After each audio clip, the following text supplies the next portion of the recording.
Quand on a commencé cette aventure, entre l'Institut français et moi, et puis après avec l'association Bilili derrière, on espérait arriver à 5 ans.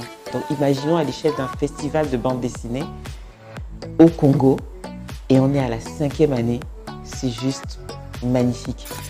Pourquoi Bilili BD? Parce que déjà Bilili c'est un mot lingala. Le lingala c'est une des langues parlées au Congo avec K, donc les deux Congos, le bassin du Congo, plus particulièrement à Brazzaville. Et ça, Brazzaville j'entends par là le pays, et ça signifie dessin au pluriel ou image au pluriel. C'est très lié à la bande dessinée dans ce sens que la bande dessinée est un art séquentiel. C'est une succession d'images qui permet d'avoir une bande dessinée. Donc appeler ce festival Bilili, pour moi, ça sonnait comme une évidence. Bilili BD Festival a pour objectif de servir de hub, de rencontre, de réseautage, de formation, de boost des carrières. Dans le domaine de la bande dessinée à la racine, mais aussi des autres arts graphiques que sont par exemple le jeu vidéo, le dessin animé ou des technicités liées à cet art-là que sont le cosplay, le fait de se déguiser en personnage de la culture geek, que ce soit un personnage de bande dessinée, de dessin animé ou autre.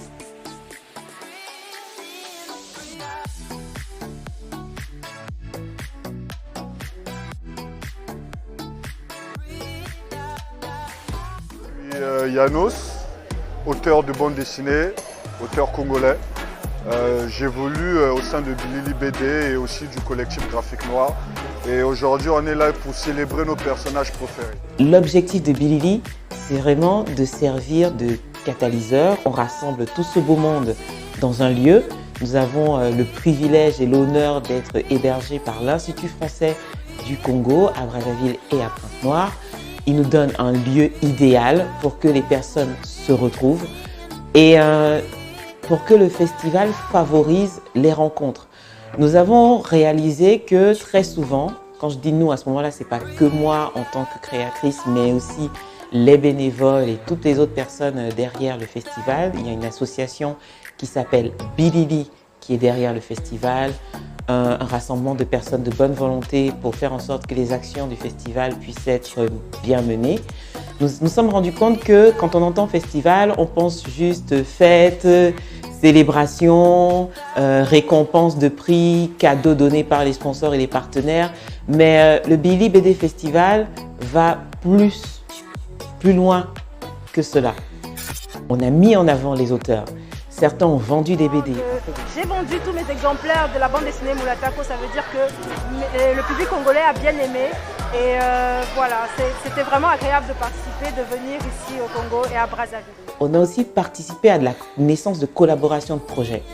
Nous avons participé à ce qu'un auteur qui était dans sa chambre, en venant au salon des éditeurs, qui est l'une des activités de Bilili, il a rencontré un éditeur qui a signé avec lui et il va être édité.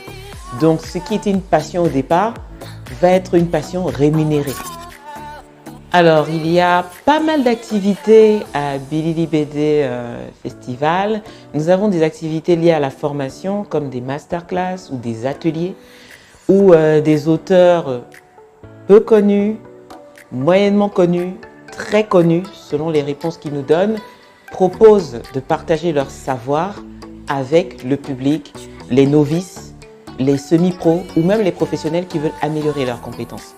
Nous avons des activités d'échange, ça va être des conférences débats, parce que très souvent, le public découvre la possibilité d'interagir avec des auteurs ou des créateurs de jeux vidéo. Cette année, nous avons le privilège d'avoir pratiquement 9 plateformes de BD numériques qui viennent spécialement pour se présenter et pour recruter, comme YouScribe, Bibook qui est du Mali. YouScribe, c'est une bibliothèque numérique qui a plus de 400 000 abonnés maintenant. Donc un auteur qui est sur YouScribe aussi peut gagner en visibilité. Il y a différentes activités, il y a du karaoké. Bon, ça n'aura pas lieu cette année pour les raisons sanitaires qu'on connaît. La compétition de jeux vidéo normalement a lieu chaque année, mais pareil, c'est un peu plus délicat parce qu'il y a de la manipulation de manettes, mais c'est une activité qui reviendra lorsque les normes sanitaires le permettront. Concours de bande dessinée pour révéler les talents parce que chaque année, il y a toujours des jeunes talents qu'on ne connaissait pas et qui gagnent à ce moment-là la possibilité d'être édités sur une de ces plateformes. Nous avons des concours de cosplay. Ça rappelle un peu ce que j'ai dit plus tôt, l'intérêt du cosplay, c'est vraiment valoriser, on va dire, l'artisanat ou le talent manuel des créateurs. Et c'est un peu tout ça qui permet aux auteurs de bande dessinée, réalisateurs de films d'animation, concepteurs de jeux vidéo et toutes les autres catégories de se rassembler dans le cadre du Billy BD Festival. Donc, qui peut participer? Toute personne qui veut montrer ce qu'elle sait faire et qui veut passer soit du stade du passionné qui veut se professionnaliser, du semi-pro qui veut se professionnaliser, du professionnel qui veut trouver plus de boulot ou qui veut toucher à autre chose ou améliorer ses compétences.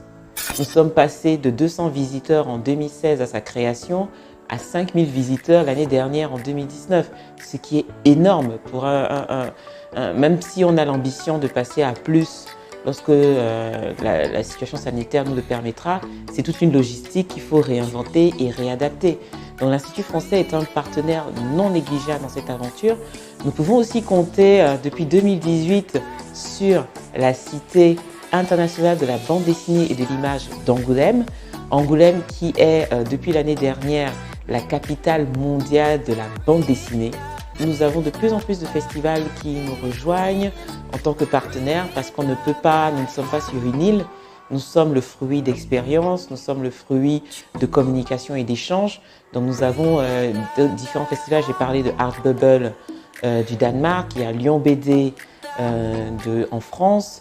Le LICAF, c'est un festival qui nous a rejoints cette année, avec qui on discutait depuis on va dire un tout petit peu 1 an et demi, festival dans le Royaume-Uni. Nous avons le Festival BD de Montréal qui nous rejoint aussi cette année. Ça fait une chaîne de festivals qui apporte soit des expositions pour que les visiteurs puissent voir les travaux des auteurs un peu dans le monde entier, ce qui se passe, des expositions plus spécifiques, comme par exemple cette année, le Festival BD de Montréal propose une expo sur comment on fait de la bande dessinée, quels sont les métiers de la bande dessinée, de toute la chaîne, le coloriste, le scénariste, à quoi est-ce que ça fait référence et à quoi ça sert. Donc toujours un petit rappel sur la formation, le réseautage, mais la formation aussi. Donc c'est un peu toute cette dynamique de partenaires qui s'enrichit chaque fois. La FNAC a déjà fait des gestes très importants et c'est pas que dans le jeu vidéo.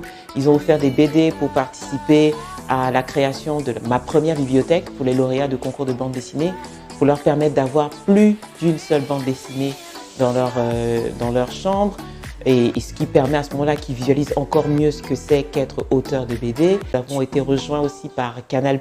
Aujourd'hui, donc, nous sommes là pour un peu l'apothéose, la remise des cadeaux, la chasse aux cadeaux et c'est avec grande joie. Et nous encourageons donc aussi les autres entreprises et entités de la place de bien vouloir soutenir de telles actions parce que cela permet évidemment le développement mental, intellectuel de tous nos jeunes. Et donc la bande dessinée, c'est quelque chose de très important qui doit vivre au-delà des dessins animés, mais nous avons aussi la bande dessinée qui permet l'éveil de nos enfants. Et donc Canal+ est en train d'encourager cela au travers de notre participation à ce grand festival, Billy BD Festival.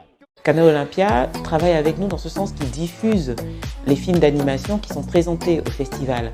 Canal+ nous accompagne aussi pour nous permettre d'encourager les auteurs à créer davantage et à se sentir valorisés. Il y a des prix offerts par Canal+, en partenariat avec la FNAC. Il y a ce qu'on appelle la chasse au trésor, où les auteurs peuvent gagner. Et là, ce n'est pas seulement les auteurs participants, c'est aussi le public. La particularité de chaque édition du Billy BD Festival, c'est déjà la couleur. Ça, c'était une discussion dès le départ, c'est que en portant ce projet, j'avais envie que chaque édition soit clairement identifiable par une couleur. Nous avons commencé par que le bleu est la couleur, une des couleurs de l'Institut français et on voulait rappeler ce partenariat fort que nous avons. Et au fil des éditions, nous avons testé d'autres couleurs.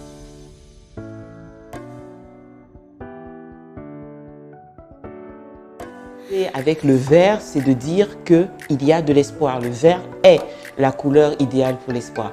Après, c'est aussi un clin d'œil à Brazzaville qui s'appelle Brazza la verte. Donc, il y a différents aspects à ce vert-là. Et quand on dit espoir ou Brazza la verte, on pense au reboisement. Quand on dit reboisement, ça veut dire qu'on envisage faire refleurir un territoire qui semble être endommagé. Et dans le domaine de la bande dessinée et les autres arts graphiques, ça a encore une autre portée. Il ne faut pas que l'isolement que la pandémie crée soit la fin de la création artistique. Au contraire, on va se servir de tous les outils qui nous permettent de nous connecter.